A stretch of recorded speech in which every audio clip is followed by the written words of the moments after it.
the day of the Lord is near upon all things. As thou hast done, it shall be done unto thee. Thy reward shall return upon thine own head. For as ye have drunk upon my holy mountain, so shall all the heathen drink continually upon it.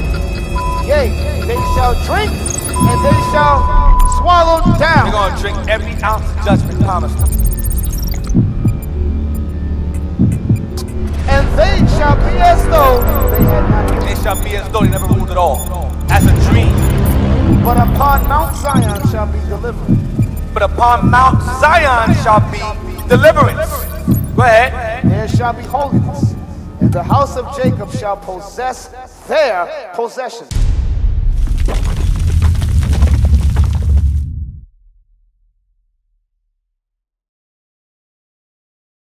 For it is the power of God unto salvation. Hey, this is the way we're going to be saved. Y'all know we need some saving. How many of y'all in here need to be saved? Man, we need some saving up in this jut. For real. And we need to be saved from sin.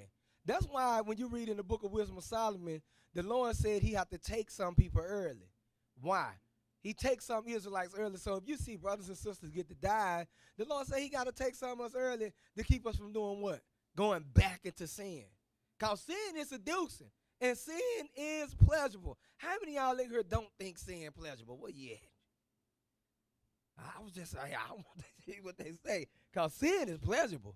Matter of fact, get that Hebrews chapter 11 just in case y'all think I'm making some stuff up. See, first and foremost, what y'all got to learn, man, y'all got to learn to be real with yourself. That's what I tell all these brothers that personally counsel with me. One of the main things I teach them is how to know they self. You know yourself. You know what you're capable of doing. I don't know what none of you men and women up here are capable of doing. But you know exactly what you're capable of doing. Now look, here's Hebrews chapter 11 and verse, start at 23. The book of Hebrews, chapter 11 and verse 23. Matter of fact, 24. Verse 24. By faith Moses, when he was come to years, refused to be called the son of Pharaoh's daughter. Read. Choosing rather to suffer affliction with the people of God than to enjoy the pleasures of sin for a season. You see that sin is pleasurable.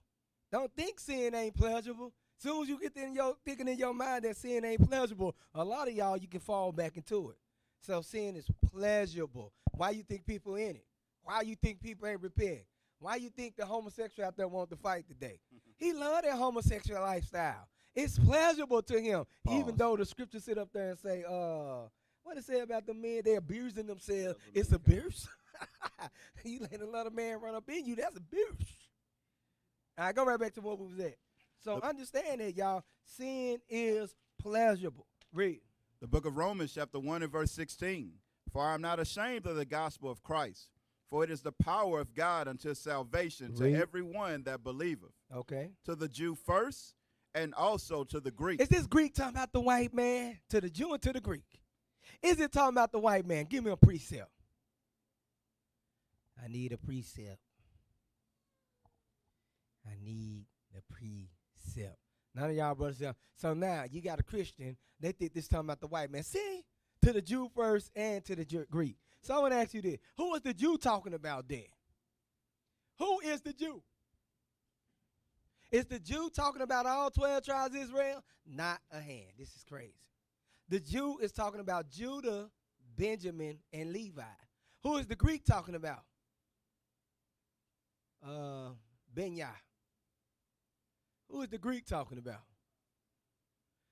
Well, right in this instance, actually ain't talking about the northern kingdom. Remember, you had the Greek-speaking Jews. You had the Greek-speaking Jews. But, you know, if it would have said to the Jew, then to the Gentile, we'll say northern kingdom. But in this instance, it's talking about the Greek-speaking Jews. What can we read about this history at? What precept can we read about this history at? This crazy. Okay? Jeremiah. Soldier Jeremiah. Yeah, we can read about this history. 2 Maccabees chapter 6, 6 through 9. It was unlawful for a man to profess himself all to be a Jew. It was unlawful to keep the Sabbath days, and you had to conform yourself to the mount of the Gentile, meaning you had to do what? If you could call yourself a Jew, what you had to call yourself? A Greek. Remember, the majority of the northern kingdom of Israel was already over here in the United States of Babylon. So that was the southern kingdom of Israel that was forced to conform to the mountain of the Greeks. Then you had Hellenistic Jews. Who are the Hellenistic Jews? They are what? What it means to be Hellenized, meaning what? Jonathan. Okay, but what does it mean to be Hellenized? What is, when you look up the word Hellen or Hellenized, what does it mean? Okay, anybody else? It means Greek-speaking Jew. Greek-speaking Jew. All right, I'm telling y'all, brothers, man, look.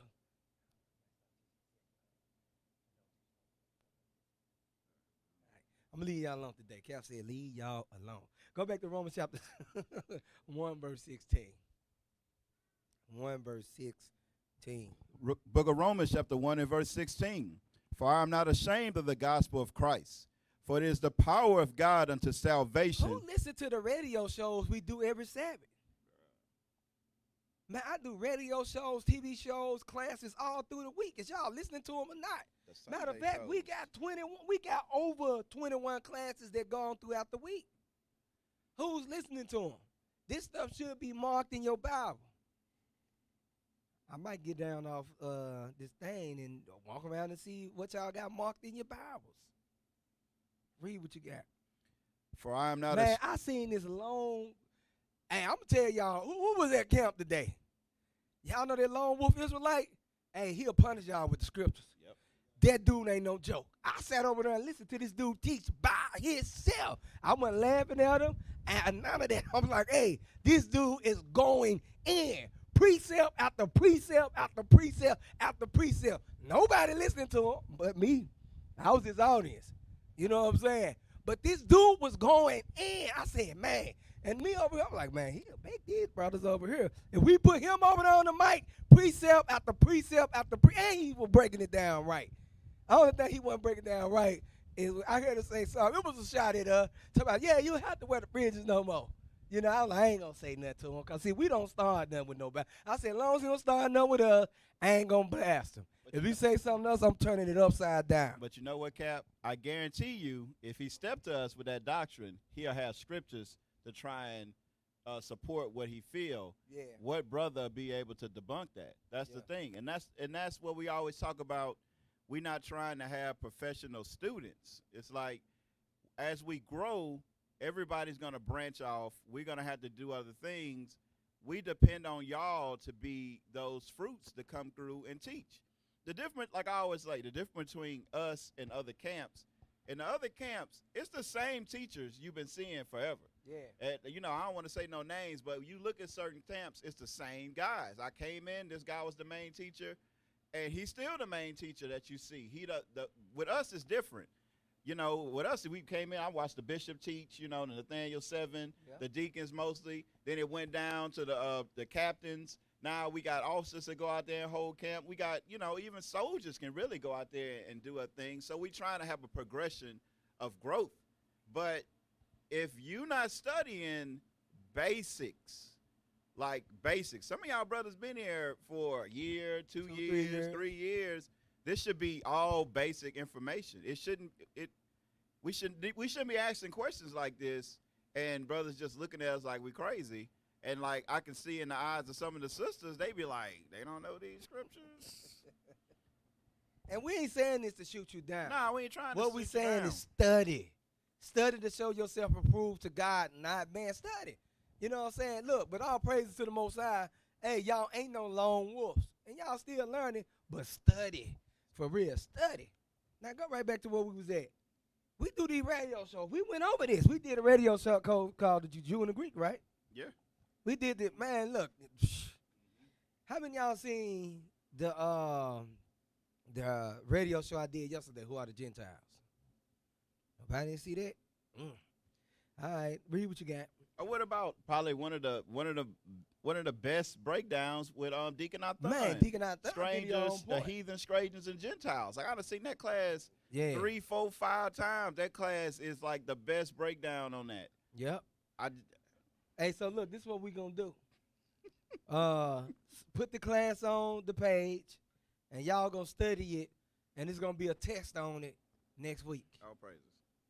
It's gonna be a test on. So we're gonna put Deacon Athon video on there. It's gonna be a test for y'all, brothers. So now hold on. Let's go and roll. Y'all don't got that much time. All praises. Y'all messing with my time. Read what you got. The book of Romans, chapter 1 and verse 16. For I am not ashamed of the gospel of Christ, for it is the power of God unto salvation to everyone that believeth, to the Jew first, and also to the Greek. Read. For therein is the righteousness of God revealed from faith to faith, as it is written, the just shall live by faith. Read on. All the way down. Just jump on down to 19 real quick. Verse 19, because that which may be known of God is manifest in them, for God hath shown it unto them. Read. For the invisible things of him from the creation of the world are clearly seen, being understood by the things that are made, even his eternal power and Godhead, so that they are without excuse. So you can sit up there, you can look at the creation and say, for the invisible things of him from the creation of the world are clearly seen. You can see that it's God's existence. And it say, being understood by the things that are made, even his internal power and Godhead, so that there are no excuses. So you can see his internal power, you can see his divine nature, and it can be seen clearly. Because y'all got to understand, everything was created for a purpose. And he did this so it wouldn't be no excuses for you not to believe in God. Get that real quick for Revelation chapter 4, verse 11. Y'all got to understand, everything that was created for a purpose. I do not like that fly that's flying around here. But guess what? God created it for a purpose. I hate snakes. How many of y'all hate snakes? We all hate snakes. But God created the snake for a purpose. Everything was created for a purpose. Read what you got. The book of Revelation, chapter 4, verse 11. Okay. Thou art worthy, O Lord, to receive glory and honor and power, for thou hast created all things, and for thy pleasure they are and were created. You see that all things was created for God's pleasure. That's why they exist. So you sitting up there like, man, I wonder why the Lord created an ant. I hate the ant. I hate the fly. But man, I'm tell you what I hate. Mosquitoes. These Memphis mosquitoes. I had to go buy me some off the other day. I'm like, man, look, this stuff has got ridiculous. I can't even work outside. And now I hate putting on off, but I hate the mosquitoes. And I can't get no work done if they out there. So now let's go to the creation story. So remember, y'all, the first thing y'all want to deal with is nothing pop in existence from nothing. It can't happen. Nothing ain't just gonna pop into existence right now. You know what I'm saying? Unless God make it happen. He the only one that got the power to do that. My mic on. So look, let's deal with the first day of creation. Day one, let's go to Genesis chapter 1. Now, a lot of y'all heard me do this creation breakdown before, but now we're gonna go a little depth into it real quick. A little in depth to it. Read. The book of Genesis, chapter 1 and verse 1. In the beginning, God created the heaven and the earth was without form and void, and darkness was upon the face of the deep. And the Spirit of God moved upon the face of the waters. Okay, so look, the earth was without form. Y'all, I want y'all to understand something about the earth. The earth is not too big or not too small. The earth is the correct distance from the sun, and it's also the correct distance from the moon. If it just popped out of nothing from nowhere, understand, guess what? It wouldn't be, if we was just a little bit too close to the sun, or we was just a little too far back from the sun, we would not be able to survive on this earth. Look, play this first video for me. What if earth was big as the sun? What if earth was big as the sun? So y'all got to understand the earth was what? It's in its position just right. That's just like you sitting up here saying, look, hey, you know what? I know if I'm going to position this thing just right so it won't fall. You understand what I'm saying? You know if you cock it a little bit to the right lean a little bit to the left, it's gonna fall. If you lean a little bit more to the right, it's gonna fall. But it's positioned just right. All right, play this video real quick. Trees are falling, ecosystems are collapsing, and our infrastructure is crumbling. Crops are failing, and water is scarce. Earth is becoming a dead planet. On the plus side, there's never been a better time to buy property. But who can think about real estate when they can't leave their own home, let alone get out of bed, let alone breathe? This is What If, and here's what would happen if the Earth was as big as the sun. Everyone knows the sun is big. I mean, look at it. And that's just how big it looks from about 150 million kilometers away. Just imagine what it would look like if you were standing next to it. Never mind. The sun accounts for 98% of the mass of our entire solar system. And compared to the densest planet, which is our very own planet Earth, the sun is more than 1,000,000 times more massive. In fact, it would take roughly 1,300,000 planet Earths to fill the entire sun. But what if it only took one? Earth would be a very different place if it were the same size as the sun. Just imagine our whole planet's topography being stretched out. Continents would expand, providing much-needed relief in places where overpopulation inhibits the quality of life, and owning a nice plot of land might actually be more affordable than it is on today's planet Earth. But now we'd also have to consider that every body of water on our planet would have more area to cover. This means that lakes, rivers, and even the oceans would be shallower, making them more susceptible to evaporation and potentially drying out. Marine life would undoubtedly suffer since shallower water would gain more heat from the sun, jeopardizing sea creatures that need colder water to survive. With other smaller water sources beginning to dry up, wildlife on land might have to relocate or travel much farther for fresh water, which would also put them at risk. Us humans would be in an equally precarious position. Not only would we probably start fighting over the limited fresh water that's available, our food crop yields would also start shrinking. Food crops need a certain amount of soil to grow in and to absorb the nutrients they need. If our world was as big as the sun, then, like the water, our soil would have to be spread out to cover a much larger space. Less soil would mean less food, while the demand for food would stay the same.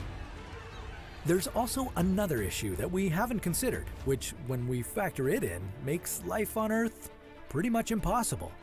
Earth being the same size as the sun is hard enough to imagine, but when you consider a sun-sized Earth having the same mass as the sun, it doesn't only jeopardize our survival, it disrupts our entire solar system.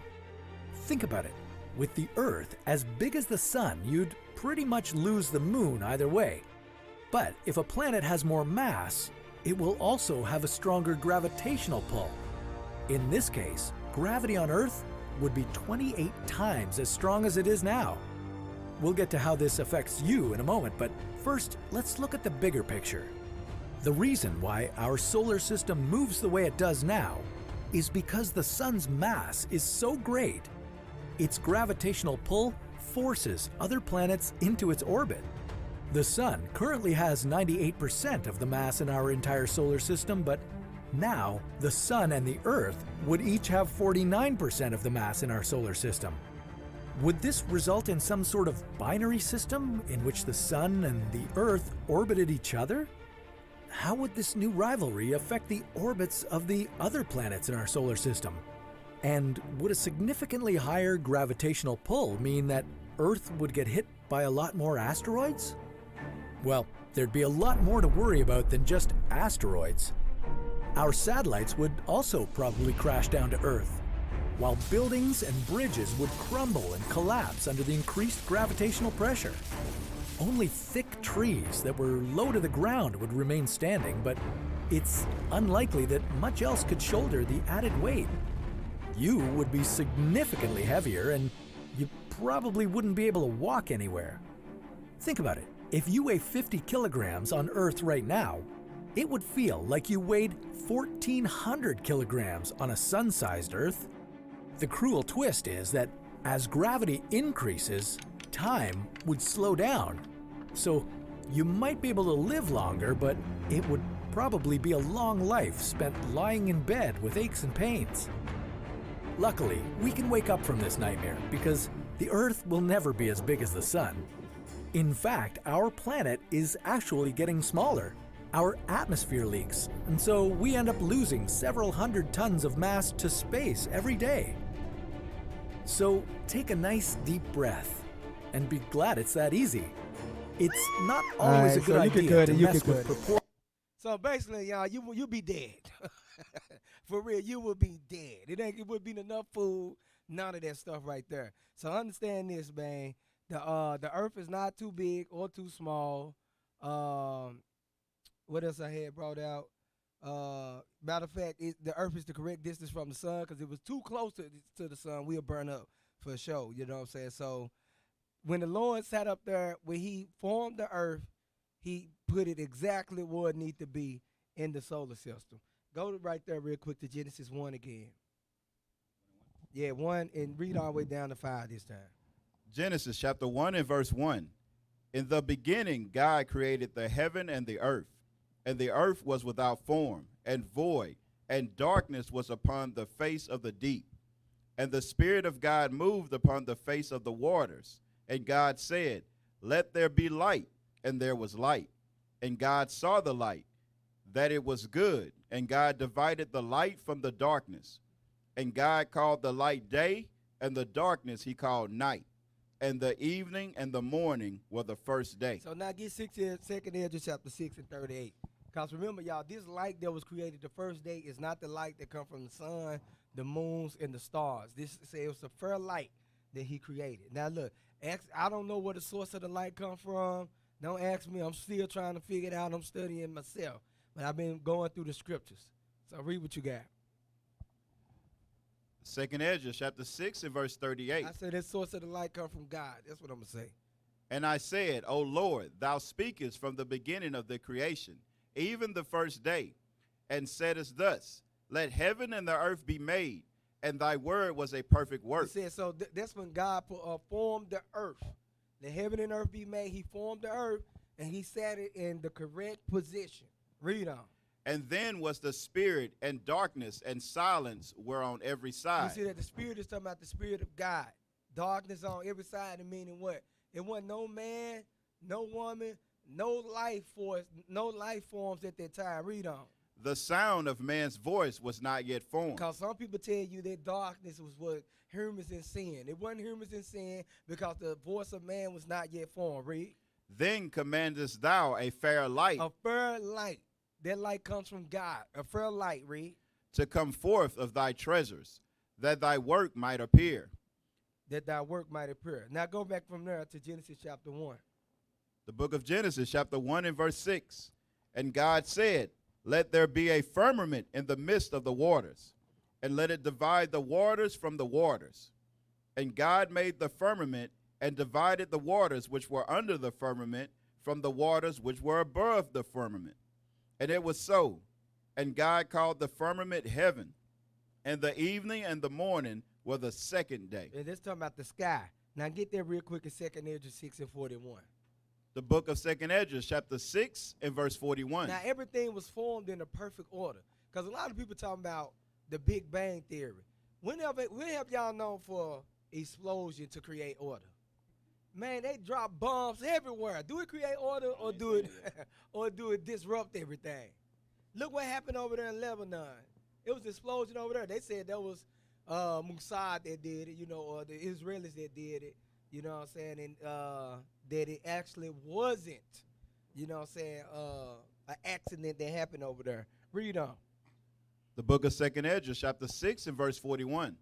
Upon the second day thou madest the spirit of the firmament, and the sky, and commandest it to part asunder, and to make a division betwixt the waters, that the one might go up, and the other remain beneath. Okay, so you got waters in space. So when you in space, space is actually water. It is actually water. Read on. That's why when you see them astronauts up there, what do it look like they doing? It look like they swimming or floating in water. You know what I'm saying? Read on. That's the third day. Huh? Read the third day. No, that was it? Yeah. Okay, yeah, now go to the third day.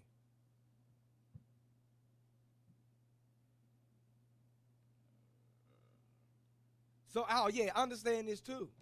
Earth has the right amount of water.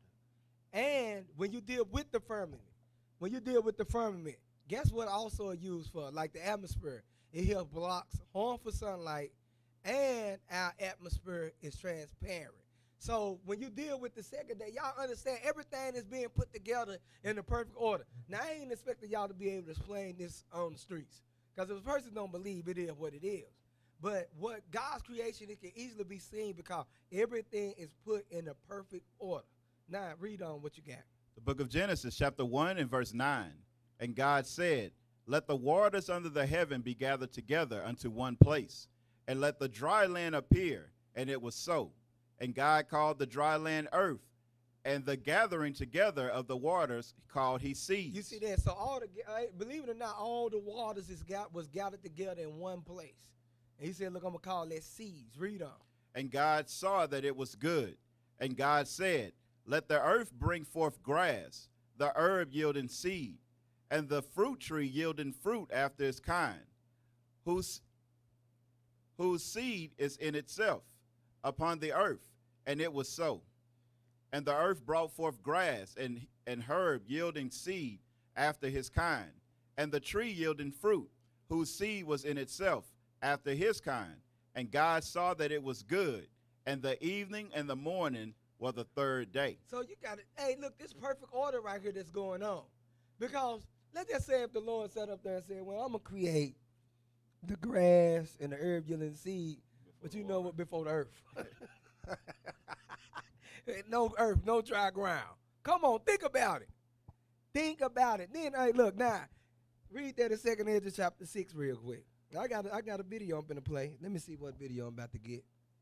Go ahead, read it. Yeah. The book of 2 Ezra, chapter 6 and verse 42.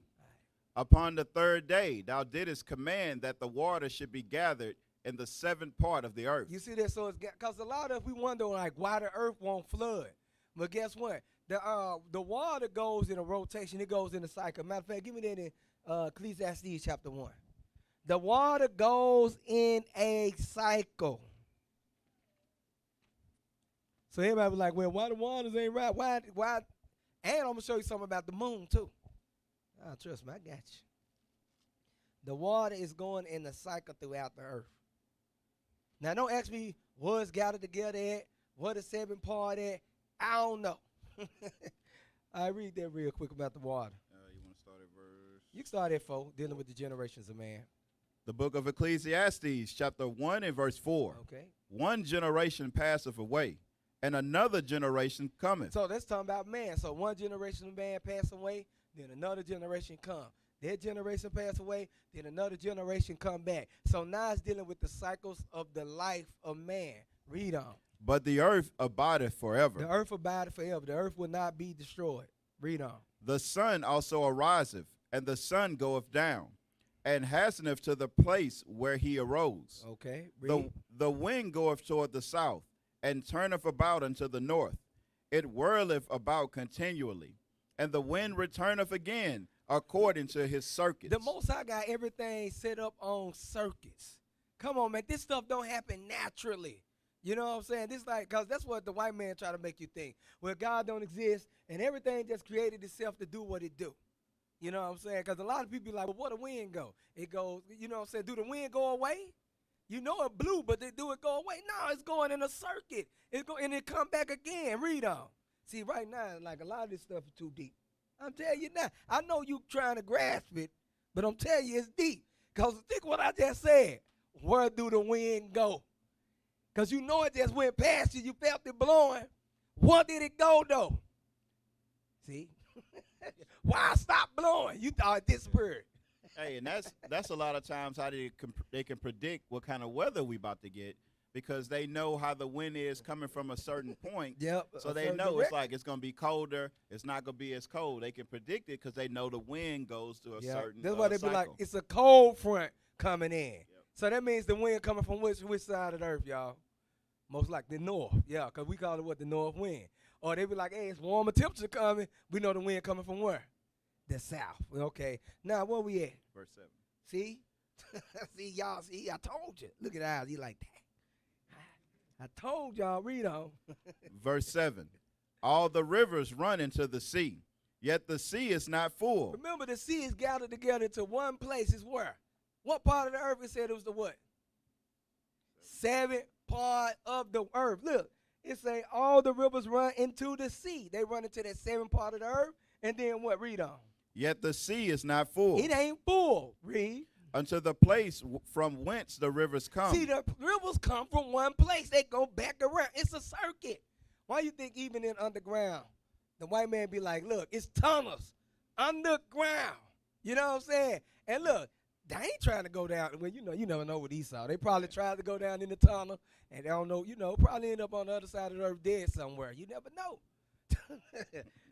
But it's tunnels under the ground. Why come you think they can clean all the oil out of the water with an oil spill? But how the water cleansing itself, though? Because I done been out on the ocean. I'm like, hold on, man. This water look clean in the mud. Come on, man. God is in control of everything. Read on. Thither they return again. All things are full of labor. Man cannot utter You it. see that man can't utter it. That's why I told y'all, this deep. Look, I can't. I'm still like, man. Every time I read it, I'm like, man, look. The Most High ain't no joke. Read on. So everything is full of order. Everything was created for the Most High pleasure, and everything has an order. And believe it or not, I'm going to tell you this too. Everything has a spirit in it also. All right. Trust me, I got the scripture. Read on. The eye is not satisfied with seeing, nor the ear filled with hearing. All right, now look. All right, let's go right back to what was at. What was that? We was dealing with the third day, second Ezra 6. Yeah. Did we read second Ezra 6 with the third day? Not yet, sort of. Yeah, we was reading. Okay. The book of 2nd Esdras, chapter 6 and verse 42. Okay. Upon the third day, thou didst command that the water should be gathered in the seventh part of the earth. Read. 6 parts hast thou dried up, and kept them, to the intent that of these some being planted of God and tilled might serve thee. Read. For as soon as thy word went forth, the work was made. A lot of people say it took 6,000 years to make the earth, or for the Most High to do creation. But right here it's saying as soon as this word went forth. It didn't say it took 1,000 years. Yeah. It said as soon as his word went forth, the work was made. Read on. Listen to this. For immediately, 10 days, immediately, 100 years, immediately, immediately. Read. there was great and innumerable fruit, Read. and many and diverse pleasures for the taste, and flowers of unchangeable color, and odors of wonderful smell. And this was done the third day. So look, all this took place the third day. Now check this out. Let's deal with the fourth day now. Go back to Genesis 1. The book of Genesis, chapter 1 and verse 14. And God said, let there be lights in the firmament of the heaven to divide the day from the night, and let them be for signs and for seasons and for days and years. When did the Lord create the day?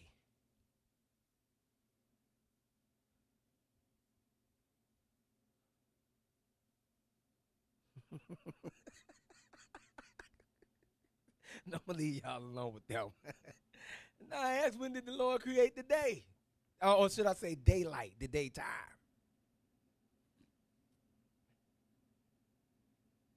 The first day, right. That's when he created. It said, let there be light. 12 hours of light, 12 hours of darkness. They don't got nothing to do with the sun. Y'all understand that?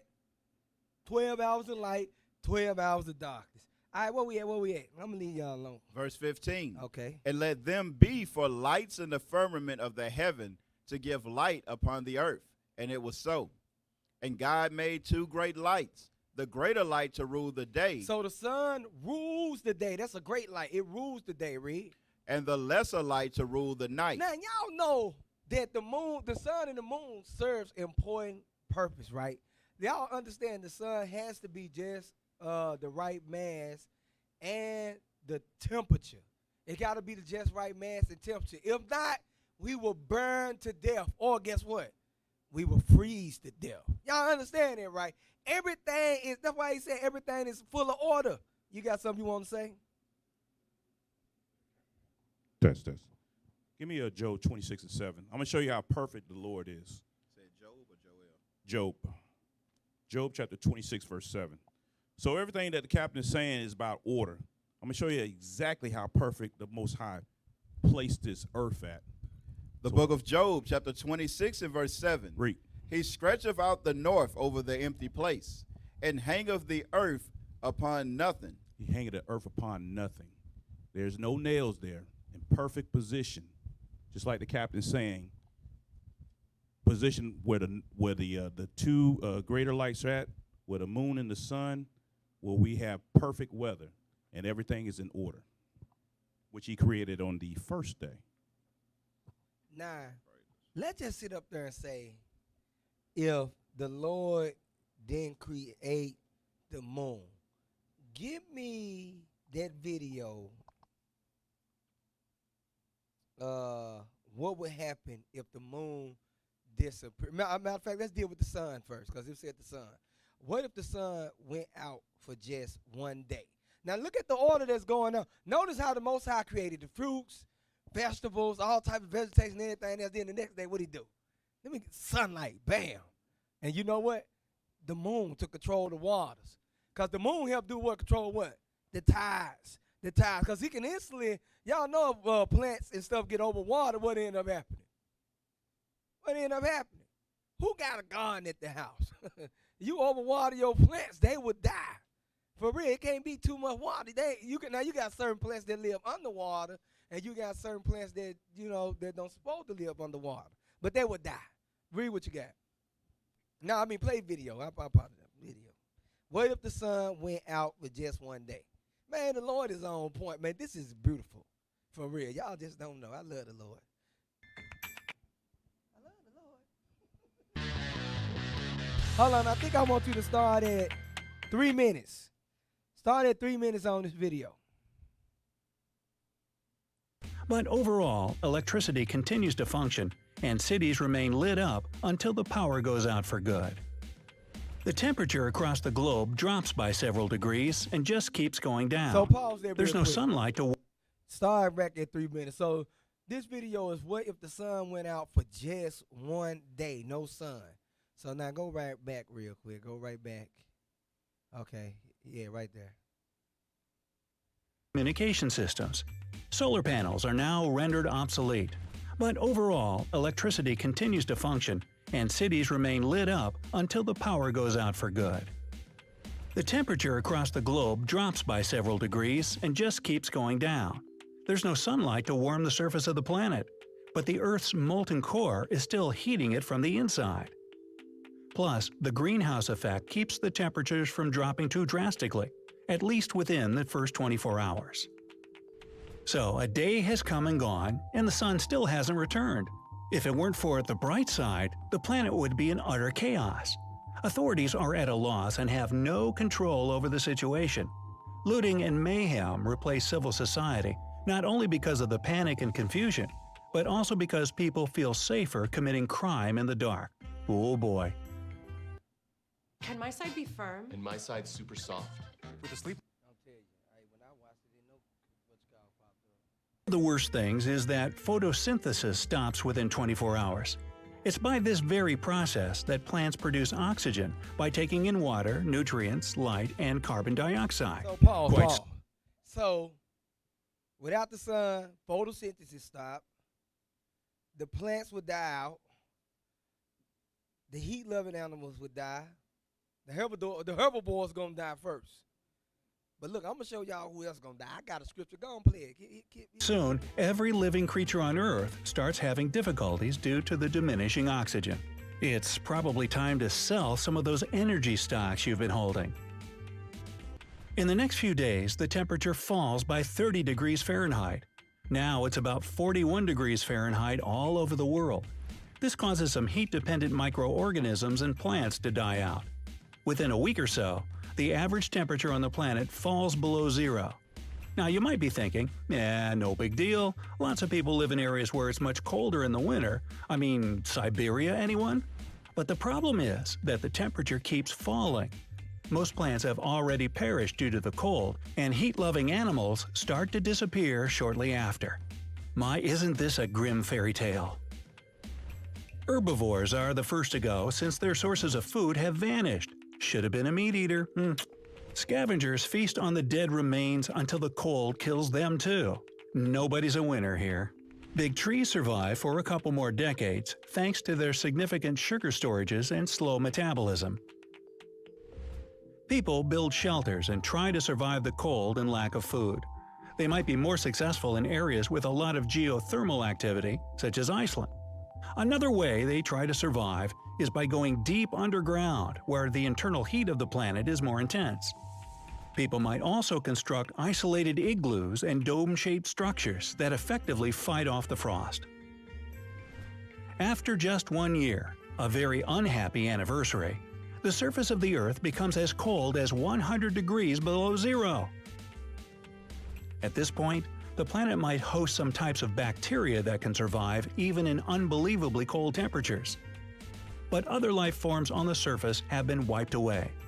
The top layers of the seas and oceans have frozen over by this time, which surprisingly enough... alright, that's it. Everything gonna do what? Die. Man, the Most High is a genius, man. Now look, get the one about the moon now. And then we go get Jeremiah 31 and 35. Talking about they want Israel out this joint. So look, what happened if the moon disappeared? But y'all understand and getting what I'm going through, right? Okay, everything is in a perfect order. You know what I'm saying? This thing didn't just pop from out of nowhere. Because a lot of people don't believe in God. Only the Lord can create this order to sit up there and say, I'm going to put the moon in the right place. I'm going to put the sun in the right place. I'm going to put the earth in the right place. I'm going to create the sky. I'm going to create the atmosphere. And I'm going to make sure that the atmosphere be able to do what it do, meaning block the harmful sunlight from coming through so we don't burn to death and things like that. Where we at? Our moon is on the move. Each year it drifts an estimated 1.5 inches further away from Earth. And in the process, Earth's rotation is actually slowing down. What if one night the moon simply disappeared?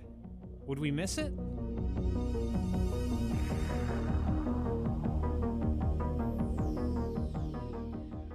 A full moon is on average 14,000 times brighter than the next brightest night sky object, Venus. So without it, every night would be as dark as a new moon, and stargazing would be spectacular. But by the next morning, you'd begin to realize just how important the moon is for life on Earth. To start, between the sun, Earth's rotation, and the moon has the largest influence on Earth's tides. Without it, high and low tides would shrink by an estimated 75%. This would jeopardize the lives of many types of crabs, mussels, and sea snails that live in tidal zones, and disrupt the diets of larger animals who rely on them for food, threatening entire coastal ecosystems in the process. Within a few decades, we would start to see mass population declines in the sea and on land. One of the largest spawning events in the world occurs in the Great Barrier Reef. Each November, in the days following the light of a full moon, coral colonies across the reef, spanning an area larger than the state of New Mexico, release millions of egg and sperm sacs within nearly minutes of one another. Scientists are certain that the full moon plays a role in the timing, but exactly how remains a mystery. On land, animals like these red crabs also use lunar cues to reproduce. After living most of their lives on the mountains, millions of adult crabs migrate down to shore. And then, only during the last quarter of the moon, females release their eggs into the sea. Now, the moon may not hold as much sway over human reproduction, but without it, something we care equally about would change: the weather. Tides and tidal currents help mix cold Arctic waters with warmer waters in the tropics. This balances temperatures and stabilizes the climate worldwide. Without the moon, weather Hey, get forecasts that real would quick. be practically Now look, let's impossible. prove what he's saying is true. Go right back to Genesis 1. I know the videos might be a little boring. You know, a lot of us don't like to learn, doesn't? But hey. But see, y'all just don't know, man. I studies. Let me see. In verse 14. The book of Genesis, chapter 1 and verse 14. And God said, let there be lights in the firmament of the heaven to divide the day from the night, and let them be for signs. Signs. And for seasons. For seasons. You see that? Seasons. And for days and years. You see that through for seasons also. So the seasons we have got to do with what? The sun and the moon. Now hit play on that video again. Possible. The average difference between the hottest and coldest places on Earth could grow to life-threatening extremes. But none of this compares to the biggest change that we would have coming over the next millennia.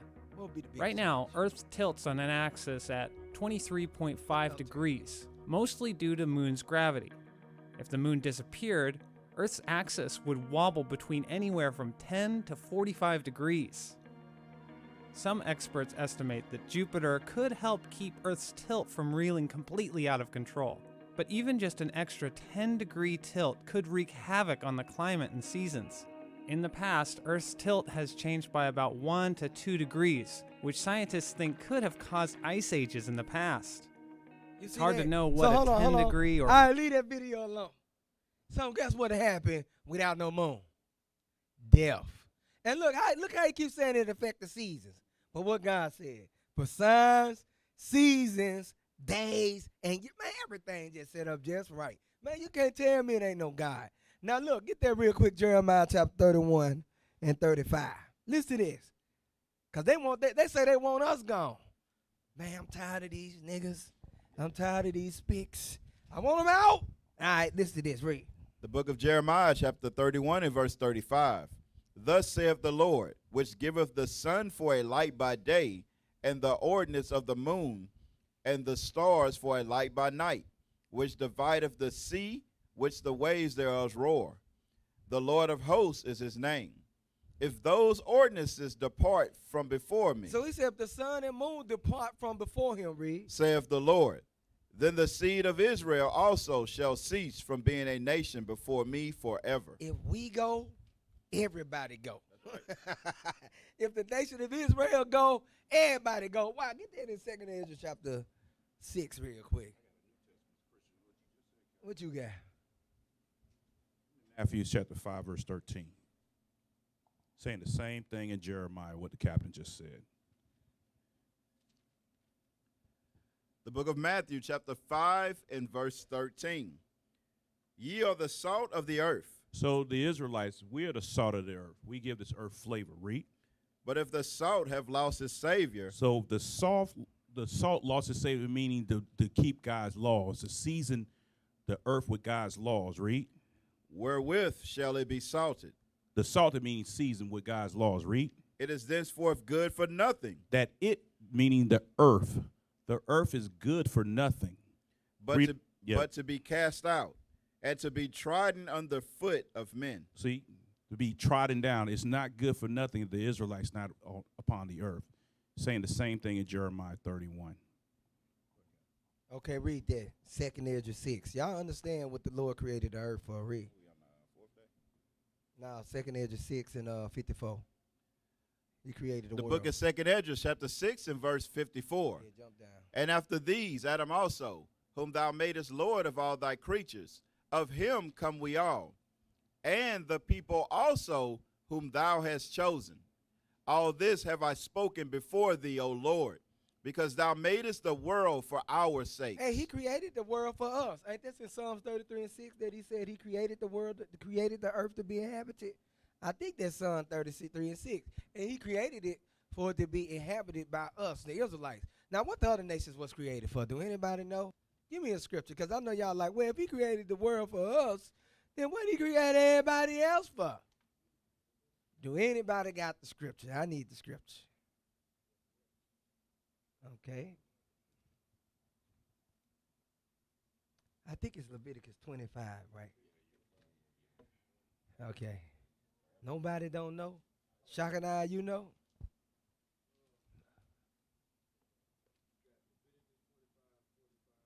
Okay, let's read that. The book of Leviticus, chapter 25 and verse 45. Moreover, of the children of the strangers that Start do, at 44. verse 44, both thy bondmen Your slave men, and thy bondmaids, your servant women, read. which thou shalt have, shall be of the heathen The other nations, that are round about you. Of them shall ye buy bondmen and bondmaids. so what they was created for? To serve us. And I'm telling you, do the work. So I know some of y'all like, no, not my Jesus. Yes. Yes. Yo, Jesus. Yo, Jesus. Yo, Jesus. Man. All right, where we at? All right, so look, we going to. Yeah, go on, read it. Verse 46, and ye shall take them as an inheritance for your children after you. Hey, it's another scripture in the book of Psalms said he going to make the heathen our inheritance. Who got it? Y'all get that scripture. Finish that one up. To inherit them for a possession. Look, that's our inheritance, the nations. They shall be your bondmen forever. You see that? Forever. But what happened to us, y'all? Broke the commandments of God. Now they bond men. Now they bond women. Yep, they bond women. I know some of y'all sisters be like, well, look, y'all men out of order. You was out of order too, sis. Remember, y'all had the men worshiping the queen of heaven at one point in time. Remember, Jezebel was putting all the prophets to death. Oh, yeah, you sisters was out of order too. You know what you say? Where we at? I know y'all like to blame everything on us. No, it was you too. Read what you got.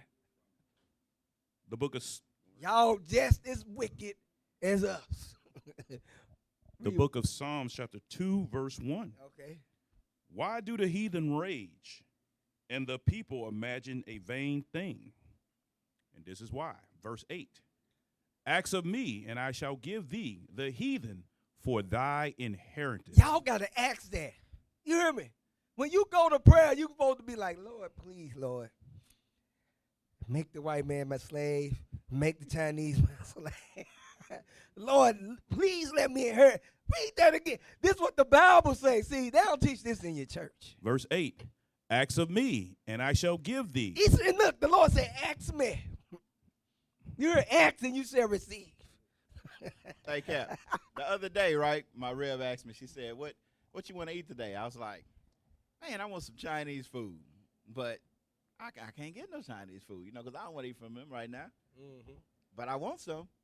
So in the kingdom, you best believe I'm going to have Chung Lee and whatever. They ain't going to be made out of no rats and dogs. Nah, they're going to be sitting in there. I want them to have their little hat on with the little hat on and the little shoes. Yeah. And I want to go in the room and they got the little music playing like I want to feel like it's really a Chinese movie. I feel you. You know what I'm saying? Like Hong Kong Phooey. Hey, they make some good movies, man. They make some good movies.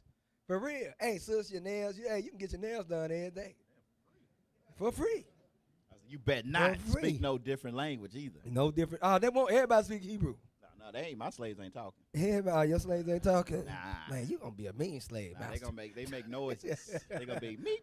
I'm gonna be like, you gonna be a mean slave master.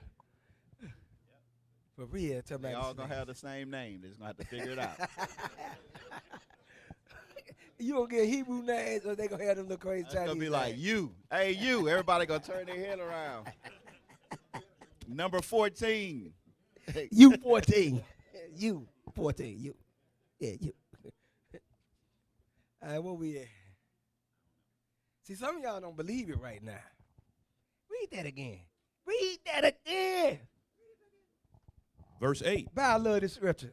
Ask of me. He said, ask. That's all you got to do, brothers, sisters. That's all. I know y'all sitting up there praying for the y'all praying for the wrong stuff. How many of y'all prayed for destruction of your enemies last week? All praises. You got to pray for the destruction of your enemy. I know y'all like, well, where you getting this from? Luke 18. Christ commands you. I lost my voice, y'all. Hey, Kim cussing them LGBT out today. The alphabet boys. Lost my voice, so I can't, Christ commands you to pray for vengeance. Quit asking the Lord for money.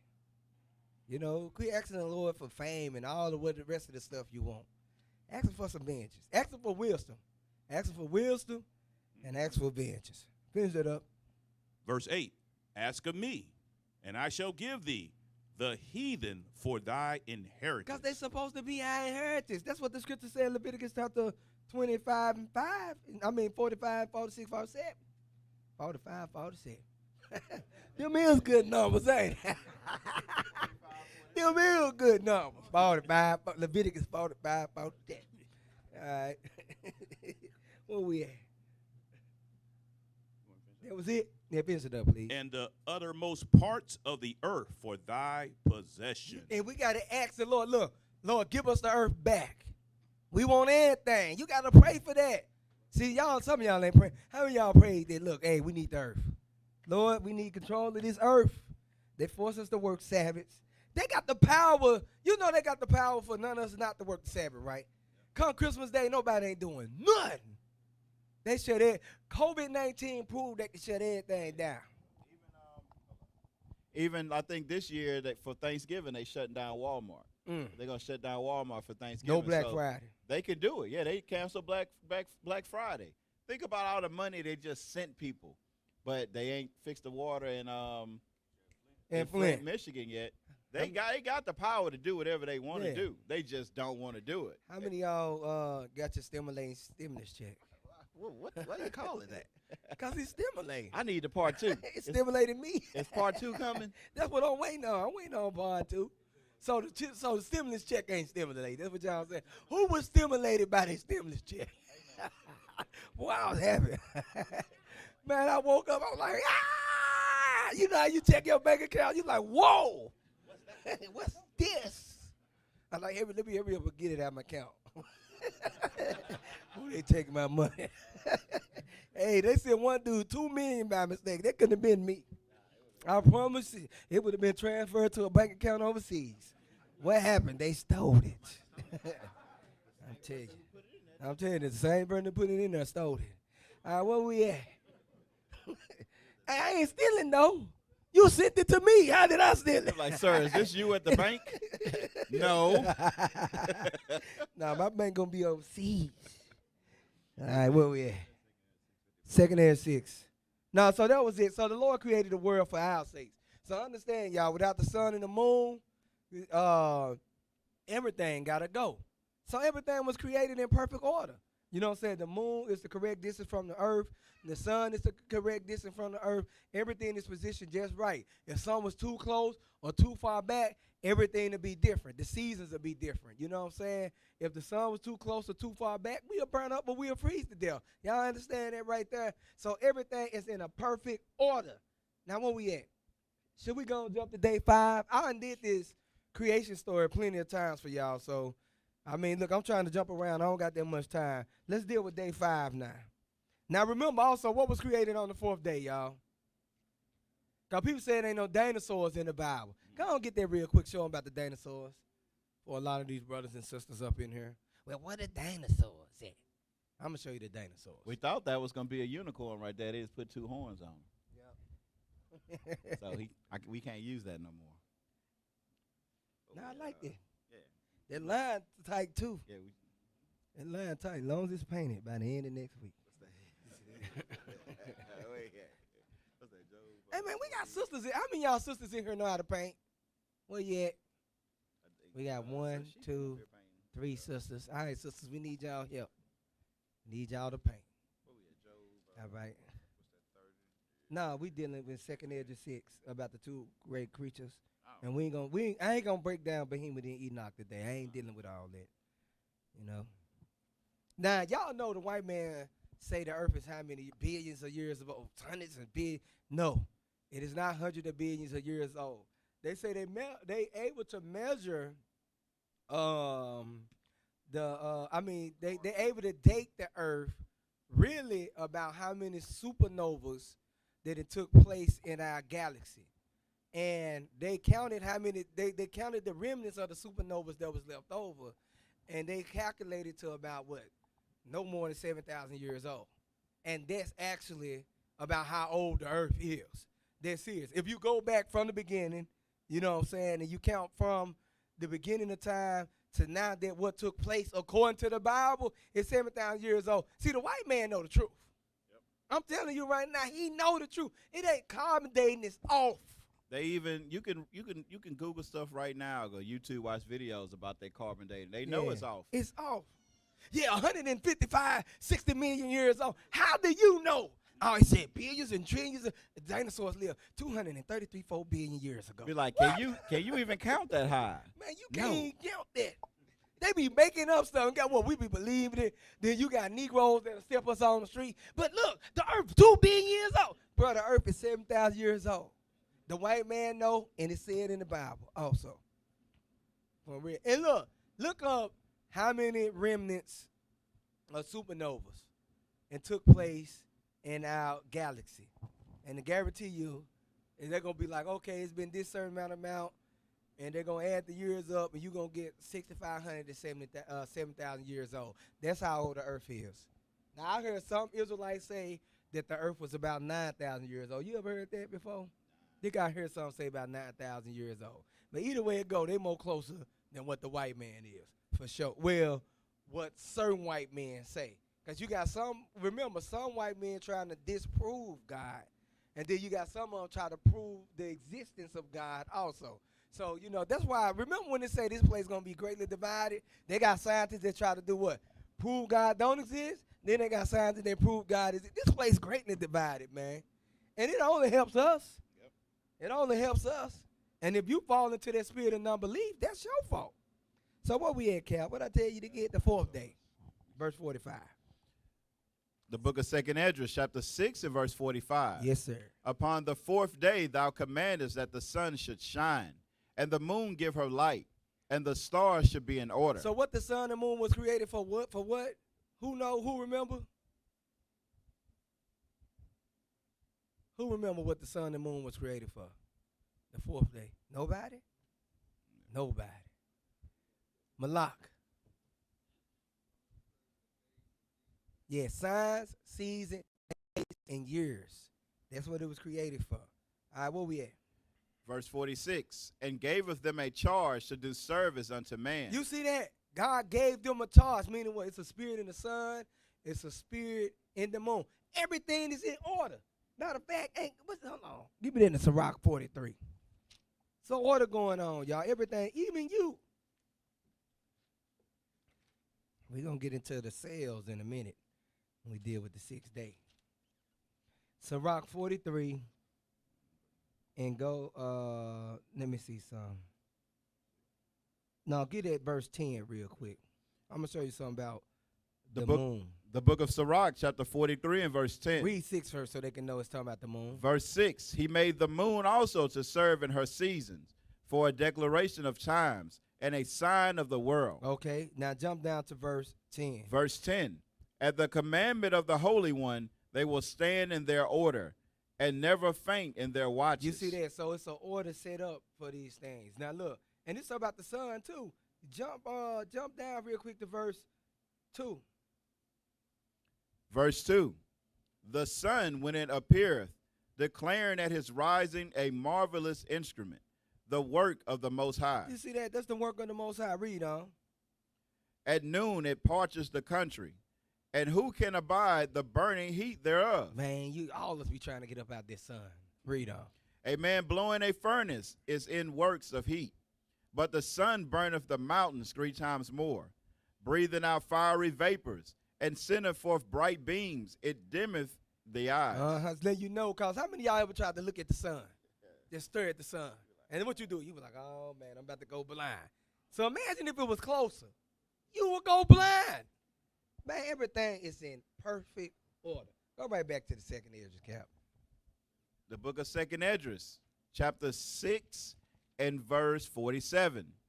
Upon the 5th day, thou saidest unto okay, that was it right there. Okay. So hold on, did we deal with the 2 great creatures That's that the verse Lord 49. made? Oh, okay, he did that on the 5th day too. Okay, oh, that was the 5th day he did it. Yeah. Okay, I got it mixed up with the 4. So go right back to Genesis 1. So let's see what happened the 5th day. Hey, I need the definition of foul too. I need the definition of foul. The book of Genesis, chapter 1 and verse 20. And God said, let the waters bring forth abundantly the moving creature that hath life, and the fowl that may fly above the earth in the open firmament of heaven. So this talking about your birds. And God Now this ain't just talking about your birds. Give me the definition of foul. So I want y'all to see what else it's talking about. I'm going to show you, man, this perfect order of the way things set up. And then I want you to pull up this article that I sent you. Let me see. Can I get foul? I know I sent that article. I ain't seen it.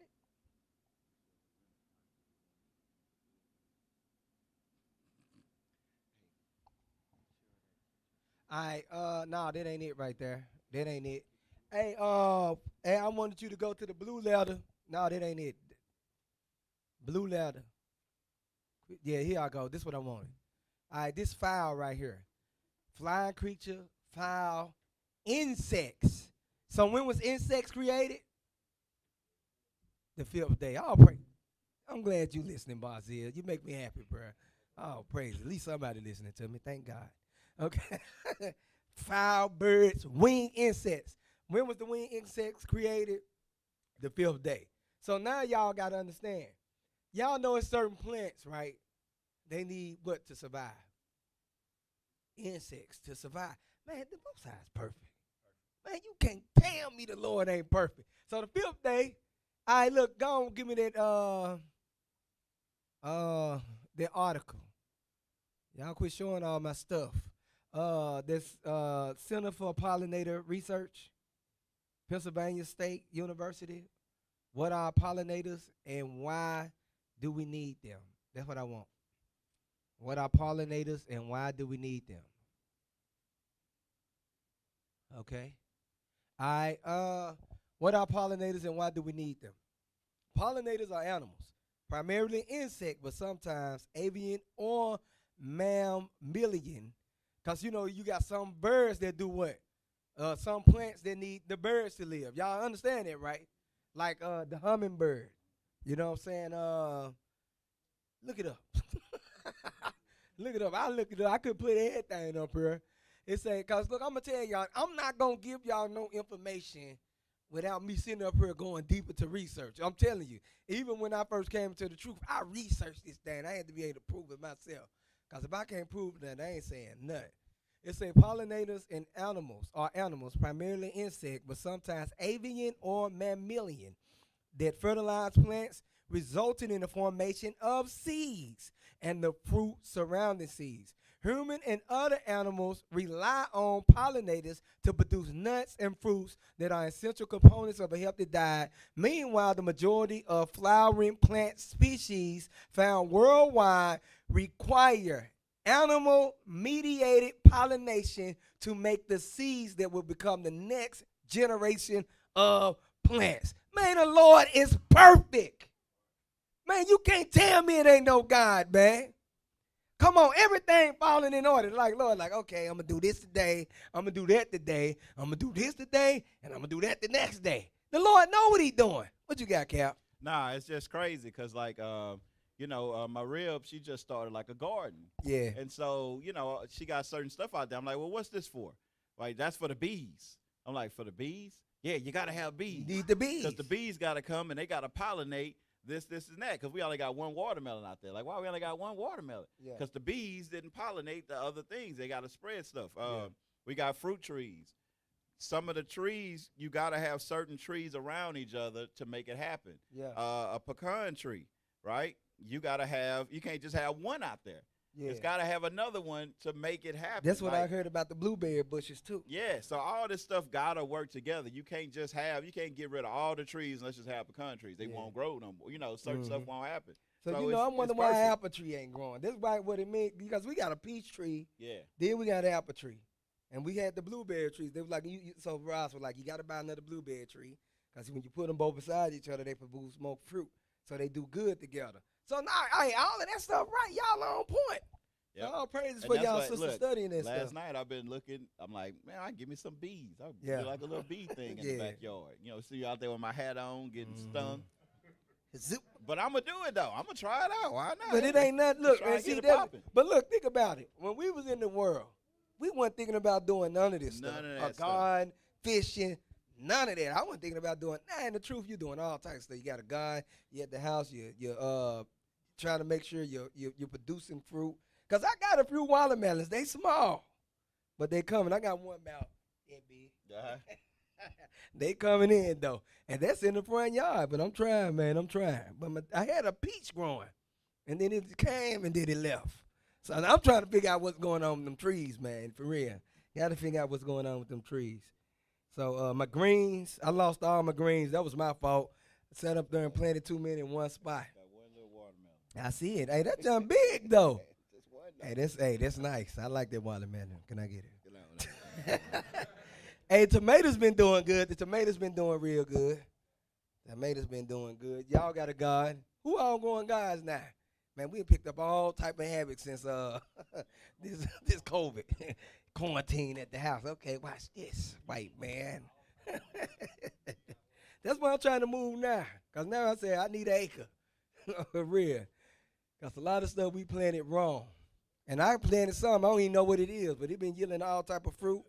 It's some type of pepper. I don't know what it is, but it's yielding the fruit. And look, we don't want to eat it now. We don't know what it is.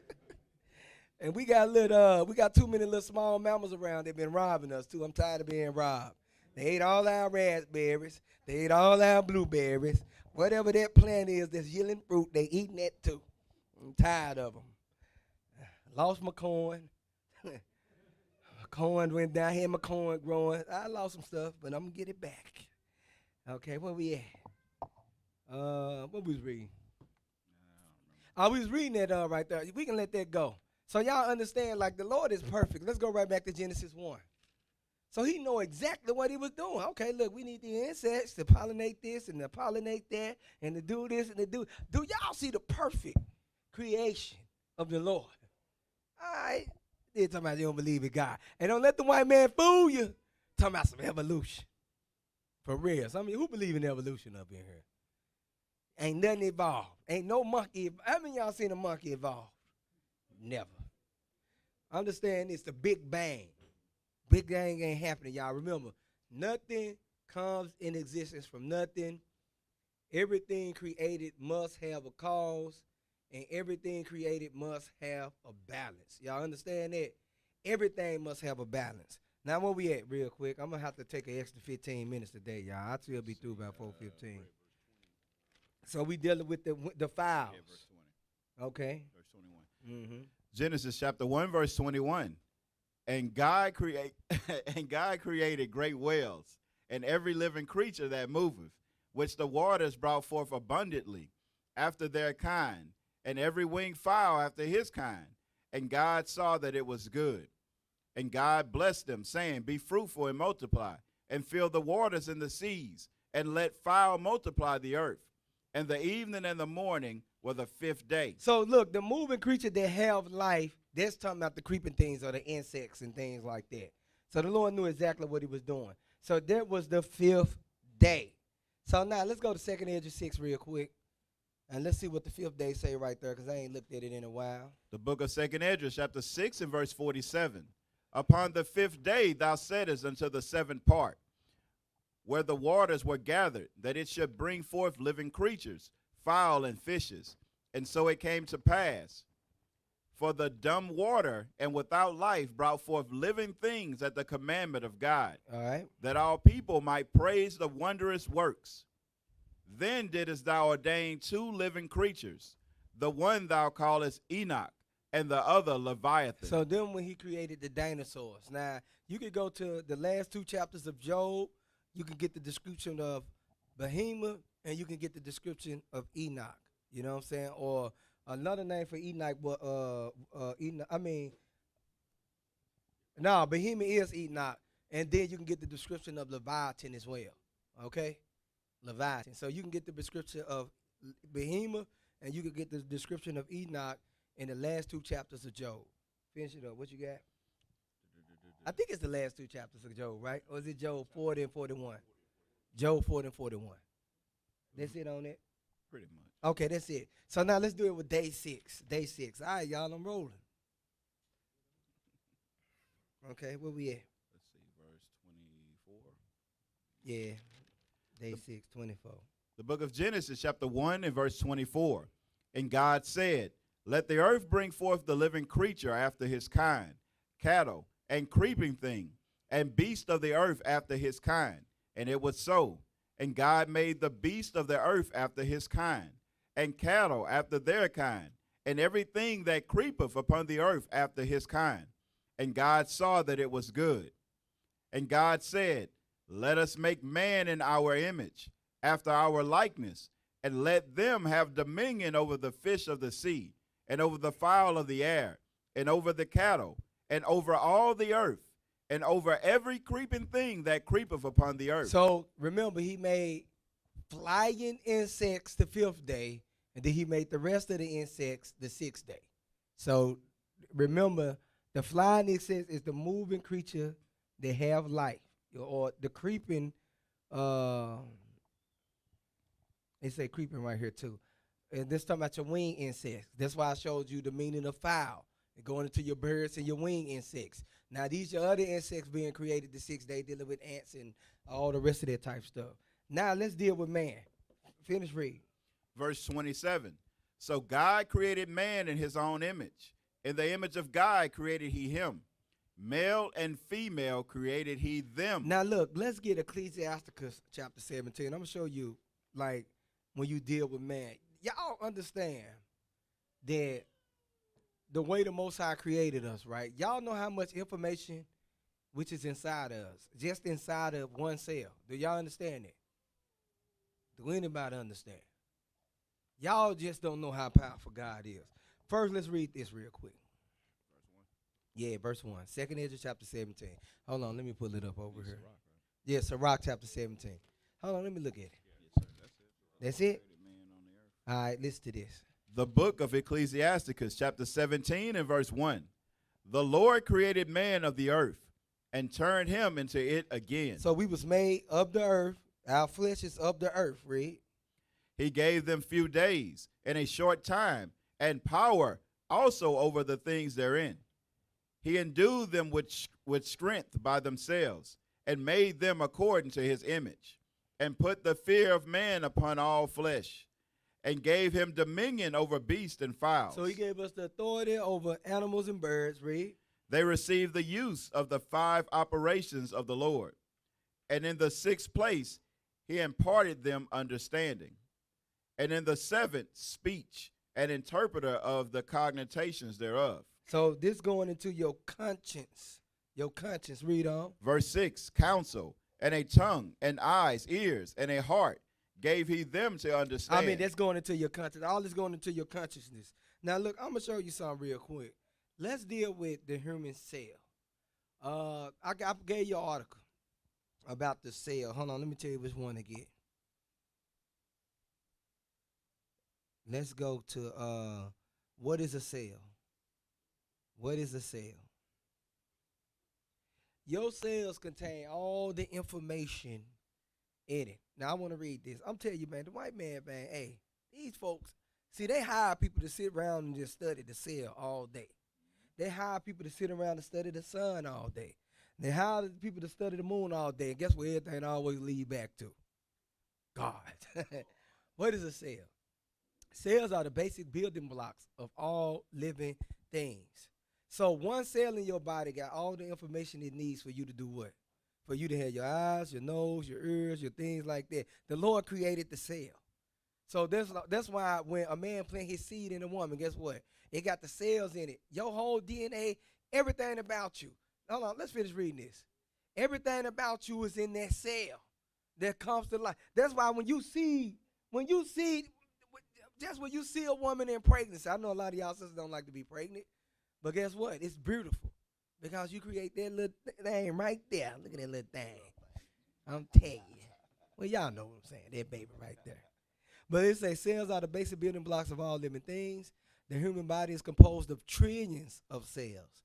They provide structure for the body, take in nutrients from food, convert those nutrients into energy, and carry out specialized functions. Cells also contain the body's hereditary material and can make copies of themselves. Cells have many parts, each with a different function.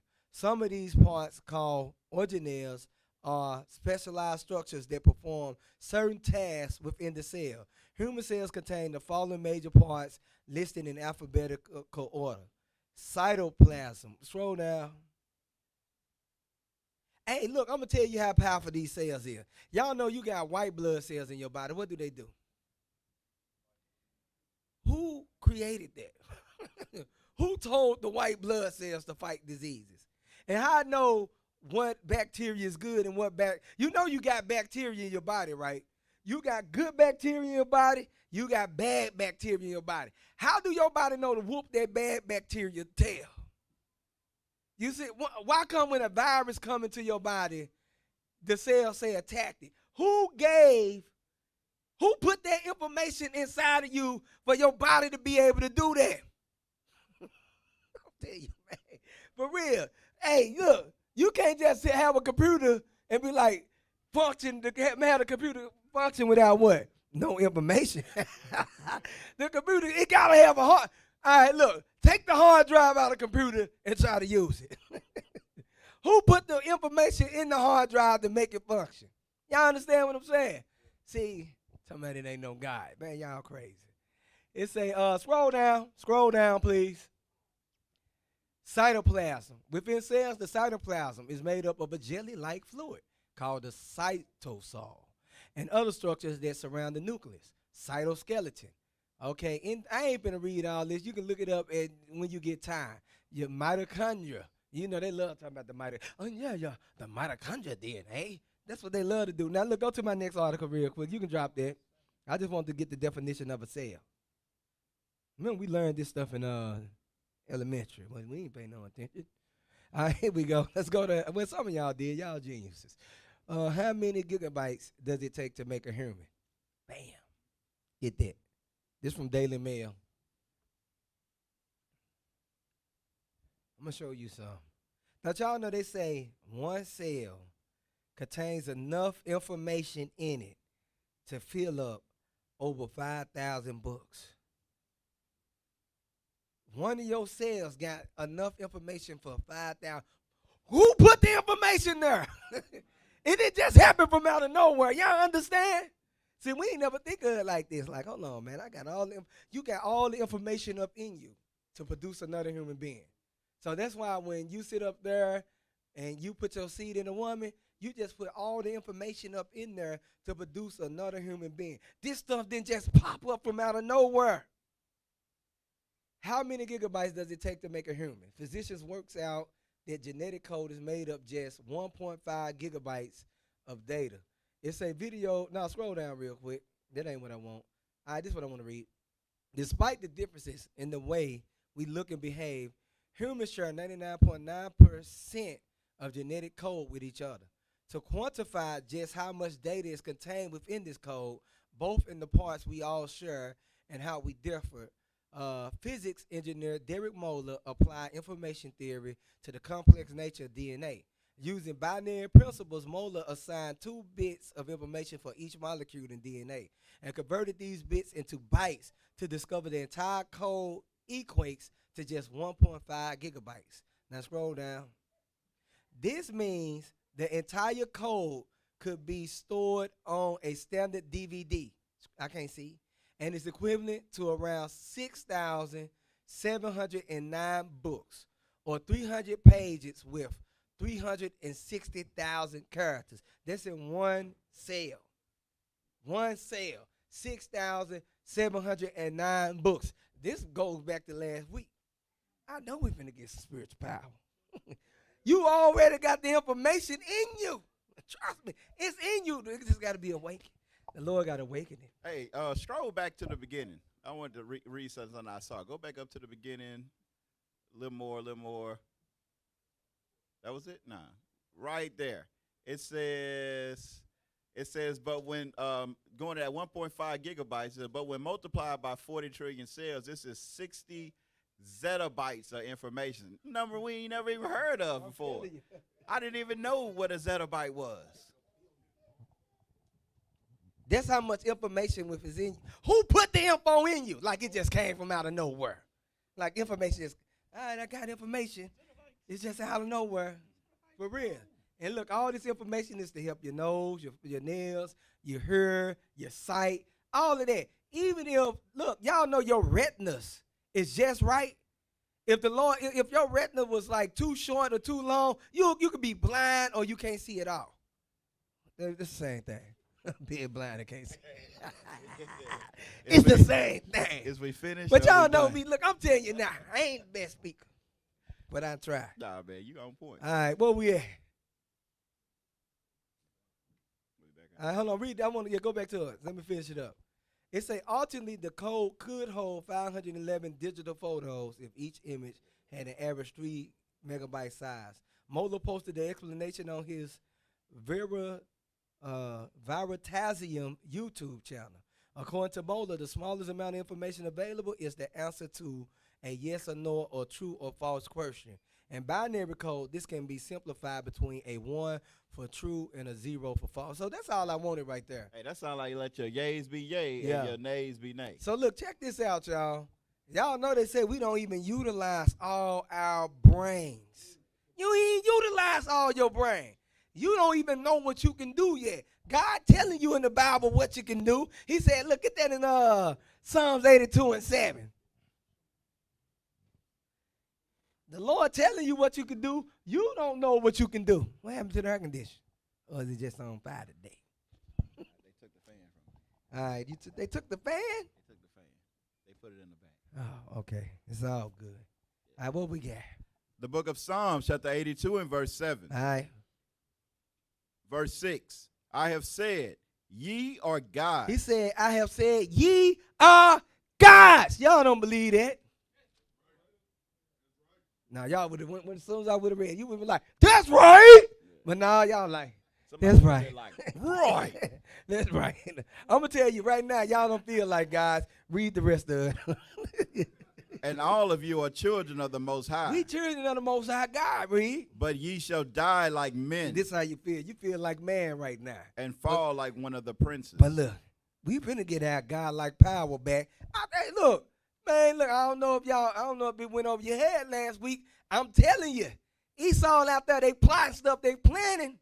For real, they sitting up there, they taking this, what's the name of that stuff we were talking about last week? Yeah. They taking this thing called CRISPR. They studying these animals.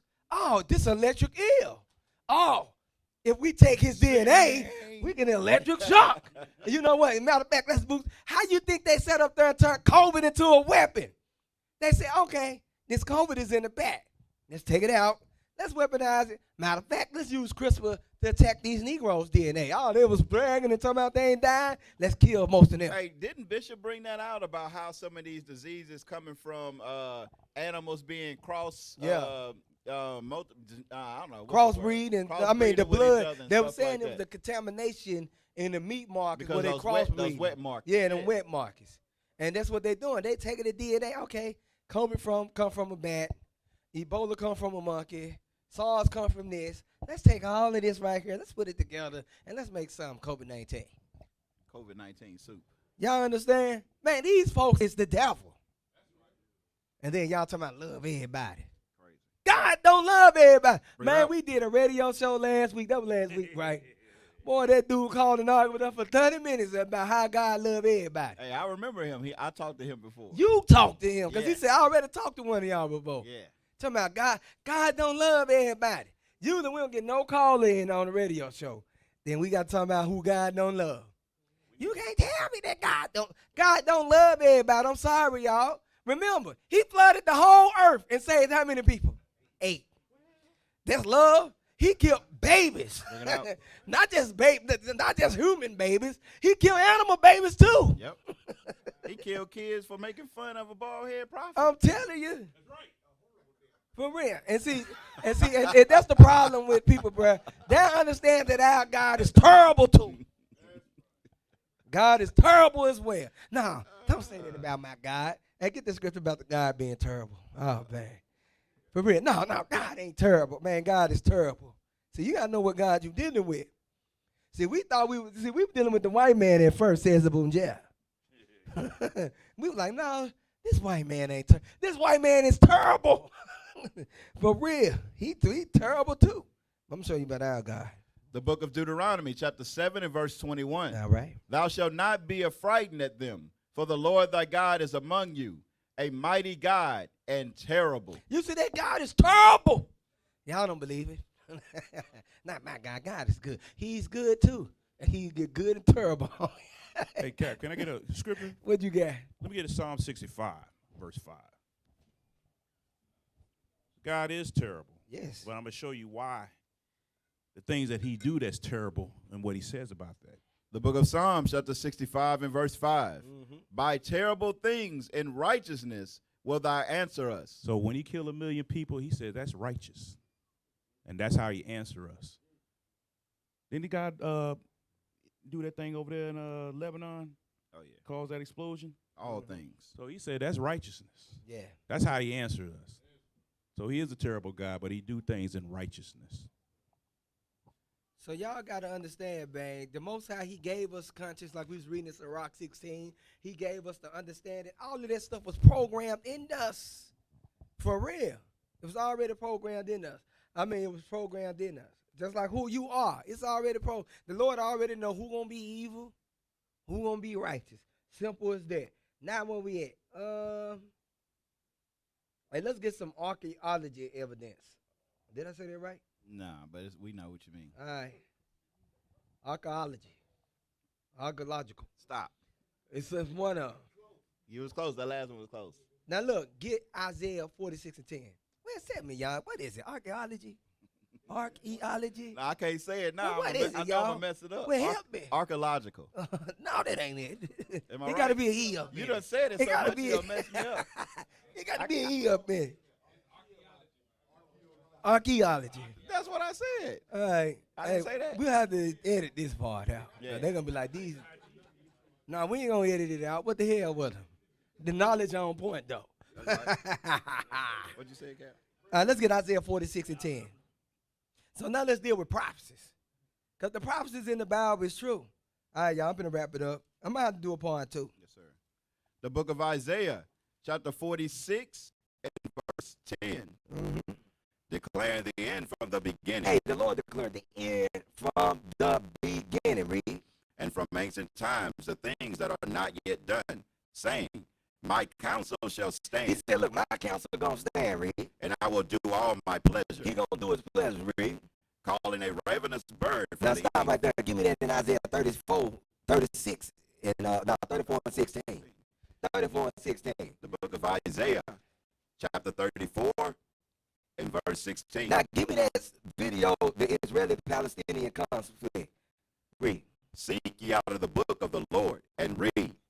No one of these shall fail. He said none of the prophecies ain't going to fail. So now we about to get a prophecy. Get Joel 3 and 2. He said none of this ain't going to fail. Talking about the Bible ain't a true book. God, the God of the Bible ain't real. Man, you got to be out of your mind. The book of Joel, chapter 3 and verse 2. Y'all better quit following that white man talking about he don't believe in God. Read. I will also gather our nations and will bring them down into the valley of Jehoshaphat and will plead with them there for my people and for my heritage Israel, whom they have scattered among the nations and parted my land. Who parted the land? Give me that video real quick. Let's do the land parted in between.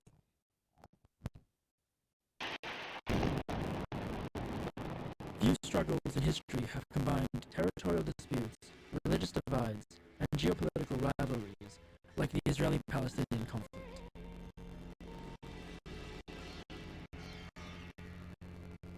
Altogether, Israel and the Palestinian territories are the size of Maryland and have a population of about 12 million people. The UN proposed separate Israeli and Palestinian states in 1947, but a series of wars wars would lead to large-scale displacements, shifting boundaries, and the Israeli military occupation of the Palestinian territories. Today, Israel still occupies the West Bank and tightly controls the flow of people and goods into Gaza.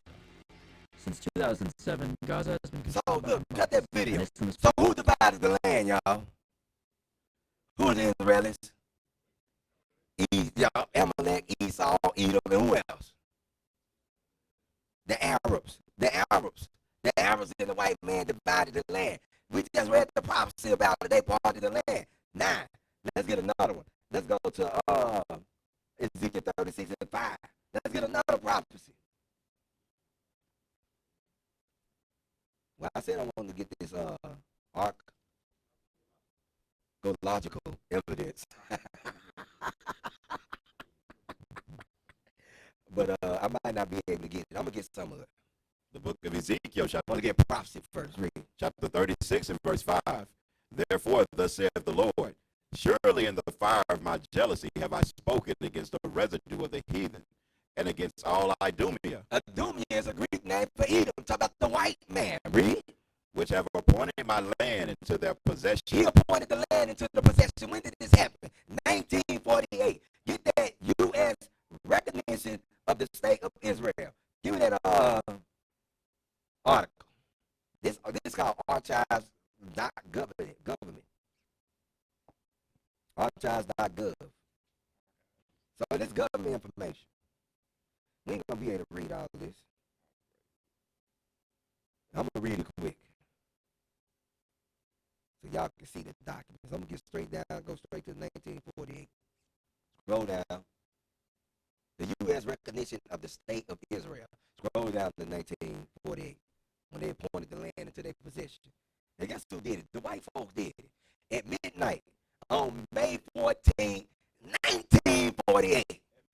At midnight, the provisional government of Israel proclaimed a new state of Israel, who appointed the land in their possession.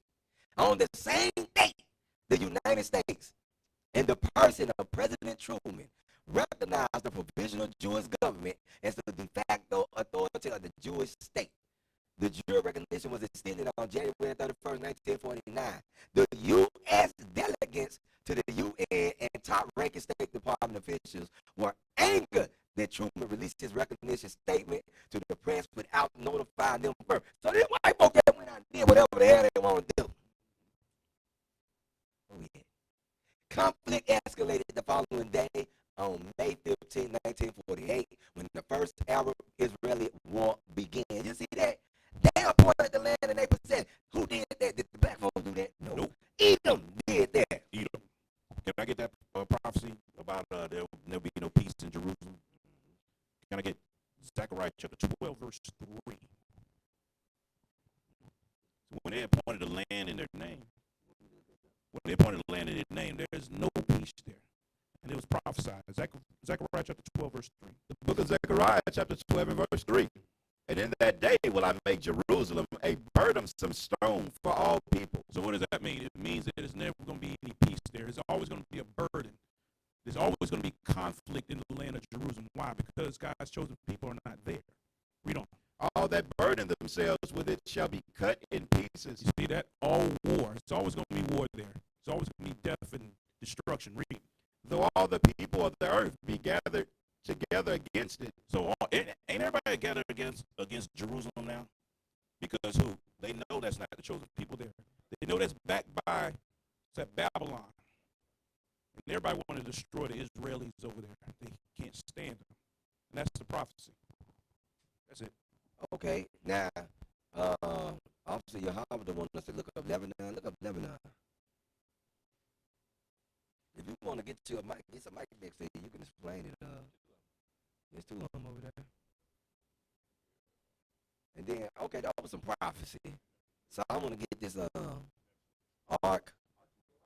archaeological evidence. I feel you, bro. I'm with you. Hey, man, look, Memphis, we got our own language. Got our own language in Memphis, man. Yes, y'all. Yeah. What is he saying?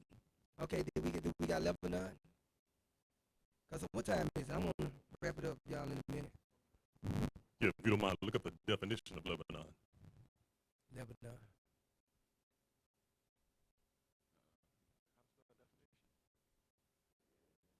That's the best thing about the spell check.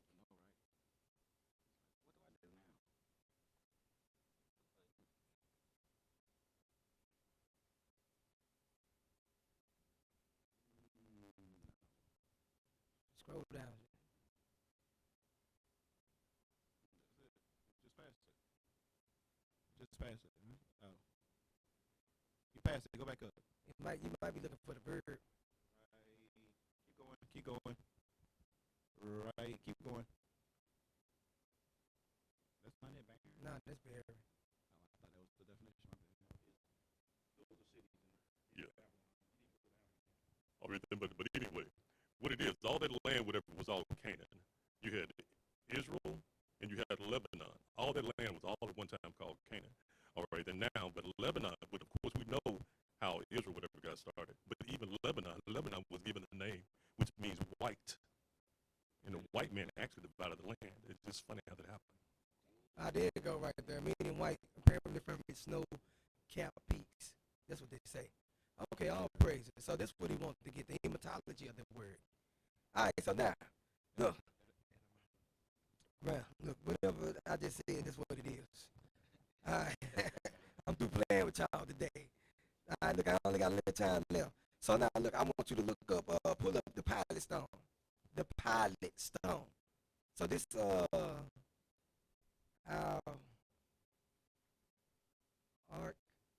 archaeological evidence. See, I got it. All right, here we go. The pilot stone. And then I'm going to show you how to go back to scriptures. The pilot stone. How many of y'all know about the pilot stone? Okay. The pilot stone. Okay, we waiting on y'all. Come on, y'all. Got like 5 minutes left. Finish this in 5 minutes.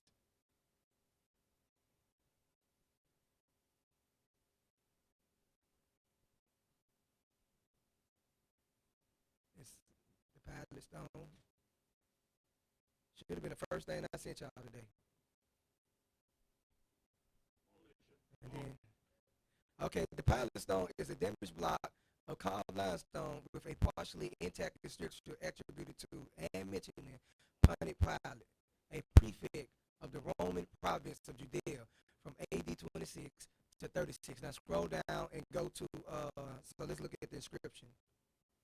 Inscription. So this is the inscription on it. Right there. It's a, the translation from Latin to English for the inscription reads, to the divine Augustus, to Tiberian, talk about Tiberius, Pontius Pilate, prefect of Judea, has dedicated this. So look up prefect. Let's see what the prefect is. I sent it to you already, the definition of prefect.